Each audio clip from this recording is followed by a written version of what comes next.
Salut à tous, la team OL, Thomas M. Show pour Lyon Fan TV. Très heureux les gars de vous retrouver pour une nouvelle vidéo. J'espère que vous avez passé un bon week-end, que vous attaquez la semaine tambour battant les amis après ce beau match nul de l'Olympique Lyonnais contre le RC Lens. Non, on va peut-être pas dire beau match nul, en tout cas match nul de l'Olympique Lyonnais entre le RC Lens et l'OL en l'occurrence. Un match déjà qui nous laisse un petit peu sur notre faim, en tout cas qui me laisse sur ma faim. Je vais en discuter avec vous, je vais vous en parler dans cette vidéo. N'hésitez pas à vous abonner, n'hésitez pas à liker. Bienvenue à tous les nouveaux abonnés. Vous allez pouvoir profiter de cette chaîne où on débat un petit peu de l'actualité de l'OL. On décrypte un peu aussi les matchs de l'Olympique Lyonnais. Et vous êtes dans la vidéo des 5 choses que nous avons retenues de ce match nul. Première chose que nous avons apprises. Enfin, c'est ce qu'on a appris, c'est ce qu'on savait déjà, les amis. À savoir que l'Olympique Lyonnais est toujours dans l'inconstance. C'est une équipe qui n'est pas constante depuis le début de la saison, depuis très longtemps. On s'était dit, après le match contre Nice, on s'était dit, waouh, la révolution par le jeu, il y a des intentions qui sont revenues. Enfin, on avait joué 90 minutes d'un match, il y a eu des émotions, il y a eu des beaux buts, il y a eu tout ce que vous vouliez. On a écœuré notre adversaire. Et puis là, on se retrouve à jouer contre le RC Lens, à Lens, certes, dans des conditions un peu particulières, j'en reparlerai juste après. Face à un public bouillant, eh bien, on a trouvé le moyen de ne pas faire 90 minutes pleines, d'être très inconstant dans le jeu, de ne pas avoir mis les mêmes intentions que la semaine dernière, peut-être d'être resté sur notre petit nuage avec les louanges. Bref, c'est toujours la même chanson du côté de l'Olympique Lyonnais. On est toujours sur ces mêmes bases, à savoir du très haut, du très bas, du moyen, du très bas, du haut, du moyen. On est tout le temps en train de faire ça. C'est la courbe sinusoïdale pour l'Olympique Lyonnais en permanence et ça commence à taper sur les nerfs parce que c'est chiant. C'est chiant. Toujours, je veux dire, marcher sur des œufs quand on regarde notre club. On ne sait jamais si ça va bien se passer. On ne sait jamais si l'OL aura pris le bon bout de ce match. On ne sait jamais ce qui... Enfin, c'est quand même assez incroyable. Surtout que, je l'ai dit avant le match, cette équipe du RC Lens, c'est l'une des bonnes équipes de ce championnat, même si elle a vécu une période un petit peu difficile. Récemment, dans le jeu, dans les résultats, on savait que Franck Hez avait un plan en tête, qu'il allait essayer de gêner au maximum les Lyonnais. En plus, moi, je vous avais dit pendant le live, c'est simple, si l'Olympique Lyonnais voulait très bien taffer son match, alors je suppose qu'ils ont une équipe d'analyse vidéo performante, je suppose. Il y a l'équipe de Copa Arena, que j'adore. C'est une équipe de 4 jeunes qui parlent de tactique, qui analysent les matchs, qui ont une application qui s'appelle Copa Arena. Je fais de la pub gratos, mais parce que je les aime bien. Et ils ont analysé pour la Ligue 1.fr, le site de la Ligue 1, ils ont analysé totalement, tactiquement, le RC Lens. Il n'y avait franchement aucune surprise. Ce qu'a mis en place Francaise, notamment avec Sotoka qui ne jouait pas attaquant mais qui jouait dans le cœur du jeu, plus bas, qui décrochait, il l'avait déjà fait par le passé avec Wesley Saïd. C'est quelque chose qu'ils ont déjà fait. Les combinaisons sur les côtés, on savait déjà que c'était ce qu'ils aimaient. Hop, ils aiment faire des triangles sur les côtés. Ils aiment se projeter énormément. Ils ont énormément d'occasions. Ils ont Jonathan Klaus qui, on le savait, est le meilleur créateur de Ligue 1. Si à un moment donné, tu ne te dis pas on va essayer de bloquer les montées de Jonathan Klaus, il y a un problème. Je ne veux pas faire le maître tacticien puisque je ne suis pas un tacticien. Mais en tout cas, si on voulait être sérieux dans ce match-là, si on voulait prendre les choses du bon bout, on pouvait le faire. À un moment donné, moi je me demande si Peter Bosz analyse bien les matchs.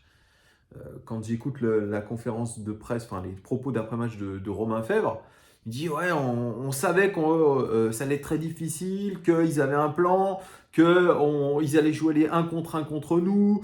Ouais, il savait quelque chose, mais il ne savait pas tout. Et pourtant, Francaise, il ne va pas sortir comme ça un lièvre de son chapeau.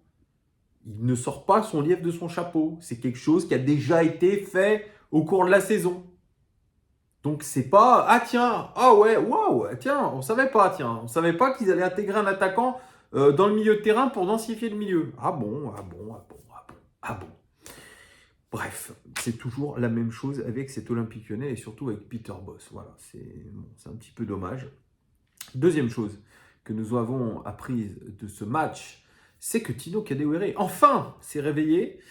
Un an sans marquer pour lui, un très beau but sur un magnifique centre de Karl Toko Ekambi.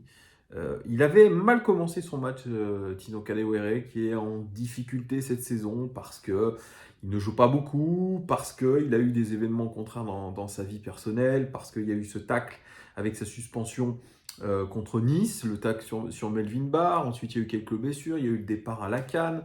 Bref, beaucoup de problèmes et de problématiques pour Tino Kadewere qui a pourtant très mal débuté ce match puisqu'il a tout simplement raté tout ce qu'il a entrepris. Et puis du moment où il a marqué, eh bien c'était beaucoup mieux.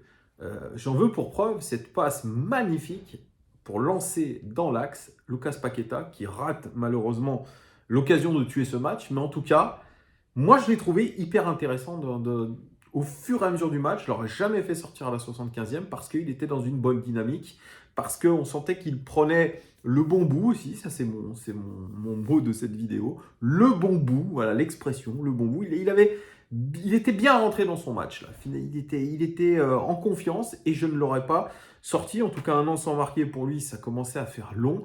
On doutait forcément de lui. Moi, je doutais vraiment. Et on s'était dit, pour Tino, c'est peut-être le match ou jamais de montrer qu'il peut revenir dans la rotation et d'être quelqu'un de crédible dans un rôle de remplaçant probablement de Moussa Dembélé. Le choix de Peter Bosz a été ensuite, en le faisant sortir, de mettre Paqueta en pointe. Bon, écoutez, ça aussi, les changements de Peter Bosz, on pourra en faire une vidéo tout entière, tellement la gestion des matchs de la part de cet entraîneur est quand même assez bizarre. Troisième chose que nous avons apprise de ce match, c'est que l'OL sait ne plus perdre. Et ça, c'est pour le coup, c'est l'expression qui est revenue dans toutes les bouches de l'après-match, du coach aux joueurs. Tous nous ont dit, quand on ne peut pas gagner un match, il faut savoir ne pas le perdre. Tous l'ont dit. On avait l'impression que c'était un élément de langage, qu'on leur a dit, écoute, quand tu vas en interview, tu vas dire ça. C'était déjà l'expression utilisée par Rudy Garcia la saison dernière. Ne pas savoir, quand on ne peut pas le gagner, savoir ne pas le perdre. Et Peter Bosz était très content parce qu'il dit à un moment donné, il y a 1 ou 2 mois, on perdait systématiquement des points et des matchs dans le dernier quart d'heure. Là, ce n'est plus le cas. Oui, mais ce n'est plus le cas. Grâce à qui? Eh bien, grâce encore une fois à Anthony Lopez qui est absolument incroyable cette saison. Incroyable. Les arrêts qu'il nous fait. Alors bien sûr, il a été aidé à un moment donné par Ndombele et puis par un retour salvateur de Emerson. Mais en tout cas, Anthony Lopez, heureusement qu'il est là. Parce que je pense qu'il nous préserve d'un certain nombre de buts. J'en veux pour preuve le nombre de buts encaissés en 31 buts. On est dans les pires défenses de Ligue 1. Et on est dans les pires expected goal against. C'est-à-dire on aurait dû encaisser 36 buts, les amis. On est en surperformance. Grâce à qui? Grâce à Anto. Et oui. Donc oui, l'OL, c'est bien. C'est ne plus perdre. Ça, c'est cool. Ça, c'est cool. Mais il faut savoir gagner aussi. Parce que on a de la chance que ça ne gagne pas des points tous les week-ends. Il y a des contre-performances un petit peu au-dessus, etc. On a de la chance encore de ne pas être trop loin. On est 8e de ce championnat. On devrait être 8e d'ailleurs selon les expected points. On a 38 points selon l'expected points. On devrait en avoir 39. Voilà, on a de la chance que ça avance pas trop vite en haut. Voilà, c'est juste ça. Mais on serait quand même bien inspiré, les amis, de gagner beaucoup plus régulièrement et de faire des séries beaucoup plus régulièrement. Bref, ce n'a pas été le cas. Eh bien, écoutez, voilà, on va dire qu'on a ramené un bon match nul face à un concurrent direct pour une qualification pour une Coupe d'Europe, les amis. Quatrième chose que nous avons apprise de ce match, c'est que la météo était la fausse bonne excuse. Ah ouais, ça on a entendu aussi. Ah ouais, le temps était exécrable. Même vous sur la chaîne peut-être de McNulty notamment, qui nous disait franchement, je ne sais pas s'il était au match ou il y en a un autre qui était au match, qui disait les conditions étaient effroyables, il y avait un vent incroyable. Oui, parce qu'il y avait une tempête qui sévissait sur le nord de la France.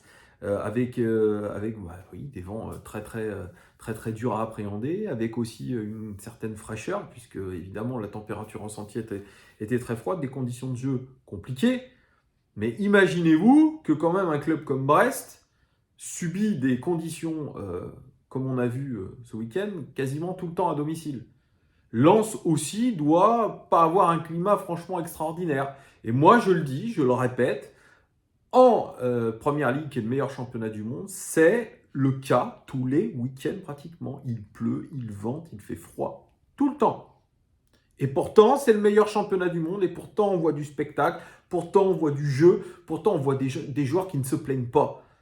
Là, de dire, ah ben ouais, mais ça empêchait d'avoir un jeu au sol impeccable, ça empêchait de se donner à fond. Ok. Peut-être que nous, si on était sur le terrain, on aurait galéré, mais écoutez, c'est leur métier. Je suppose que dans votre métier aussi, il y a des conditions un petit peu difficiles de temps en temps. Vous faites avec. Là, c'est la même chose. C'est la même chose. C'est les mêmes conditions de jeu pour les deux équipes, pour les 22 acteurs. Donc il n'y a pas à dire ah oui, mais on a été désavantagé puisqu'on avait le vent de face. Ben non, ensuite le vent, tu l'as avec toi en deuxième mi-temps. Voilà. Bien sûr, c'est plus exigeant physiquement parce que quand tu dois courir contre le vent, c'est compliqué, parce que tu as de la pluie qui vient sur la tête, tu as le vent. Enfin, oui, c'est compliqué. Mais ça ne doit jamais être une excuse. Tu as l'occasion de tuer ce match avec Paqueta. Je suis désolé, c'est pas le vent qui a fait qu'il a mis son piqué à côté. Voilà. Donc ça, il faut se l'enlever de la tête et arrêter de sortir toujours des excuses de la météo. Non, il n'y a pas d'excuses de la météo. Il fait trop chaud, trop froid. Non. Les conditions sont telles qu'elles sont, comme dans le championnat anglais, et pourtant, on a du spectacle quasiment tous les week-ends. Cinquième et dernière chose que nous avons apprise de ce match, c'est que l'OL peut sortir gagnant de ce mois de février. Ça, c'était le thème d'un live de Constant et Antoine.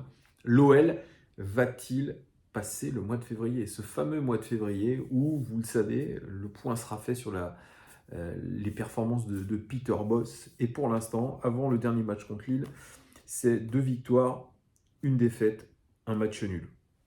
Bon. Et je crois que sur le mois de janvier-février, c'est 4 victoires, 1 défaite, 1 match nul. Ce qui est plutôt honorable. Plutôt honorable. Si on finit par un bon résultat, c'est-à-dire une victoire face à Lille, on pourra dire que l'OL est sorti de son mois de février. Parce que derrière, je vous le rappelle, il y a l'Europa League. Il y a l'Europa League. Et ça, quand ça va commencer à maillotcher, d'ailleurs, je crois qu'on aura notre adversaire vendredi. Ce vendredi, on saura qui nous allons affronter. Et j'avoue que j'ai un petit peu hâte puisque les barrages vont se terminer. Je crois que c'est jeudi. Donc on aura ce tirage au sort que j'attends avec impatience, le retour de la Coupe d'Europe. Donc nous verrons bien, mais en tout cas, il serait quand même judicieux pour l'Olympique Lyonnais de terminer ce mois de février par une victoire à domicile contre Lille. Lille, d'ailleurs, j'ai vu jouer ce week-end, c'était absolument apocalyptique contre Metz. Donc sincèrement, les amis, je pense qu'il va falloir mettre les ingrédients qu'il faut, surtout que, pas d'excuses, puisque Lille va jouer contre Chelsea en Ligue des Champions, et je pense qu'ils vont se donner un petit peu à fond. Quand on a l'occasion de jouer des gros matchs comme ça, on se donne à fond. Donc, pas d'excuses, on aura une semaine pour se reposer et finir ce mois de février en beauté. Tout autre résultat qu'une victoire sera considéré comme un échec. Et il faudra faire les comptes quand même, les amis, au bout d'un moment. J'aimerais terminer sur une dernière statistique qui est plutôt une bonne statistique. On est la 10e attaque de Ligue 1. 34 buts inscrits, c'est pas très bon. Par contre, on est la 3e attaque en termes d'expected goals, puisque nous aurions dû mettre 43 buts, soit 9 buts de plus. 9 buts de plus que ce qu'on a actuellement. Preuve que nous manquons cruellement d'efficacité. C'est peut-être aussi pour ça que l'Olympique Lyonnais galère autant. J'en veux pour preuve ce raté monumental de Lucas Paqueta. Voilà les amis, ce que je pouvais vous dire sur ces 5 points. N'hésitez pas à commenter, à me dire si vous êtes d'accord avec moi. Je vous fais des gros bisous, à très bientôt. Allez l'OL, ciao!